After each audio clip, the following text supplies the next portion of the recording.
Դարը մեկ տրվող հնարավորություն։ Եվրախորհրդարանում իր ելույթի ժամանակ Փաշինյանն ասաց, որ Ադրբեջանի հետ խաղաղությունը դարը մեկ տրվող հնարավորություն է։ Եկեք հիշենք, թե ինչ տեղի ունեցավ 100 տարի առաջ։ 1920 թվականի մարտ։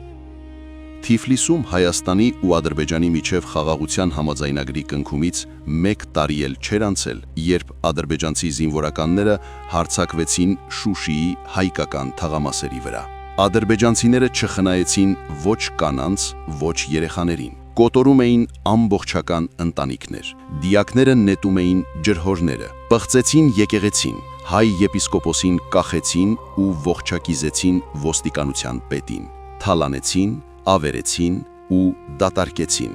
Հայաստանյան ԱԳՆ-ի բողոքին ի պատասխան եղավ ադրբեջանական ղեկավարության արձագանքը։ Դրանում հայերի սպանություններն աննշան էքսեսներ էին կոչվում, իսկ բնակելի թաղամասերի ավերմունքը կարգ ու կանոնի եռանդուն վերականգնում։ Միջազգային հանրությունը աչքերը փակեց տեղի ունեցածի վրա։ Անպաշտպան հայերը հասկացան՝ օգնություն չկա, փրկվելու համար փախչել է պետք։ Ավերված քաղաքն ամայացավ,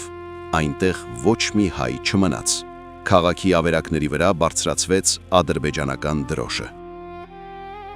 Շուշիում հայերի կոտորածը տեղի է ունեցել շուրջ 100 տարի առաջ։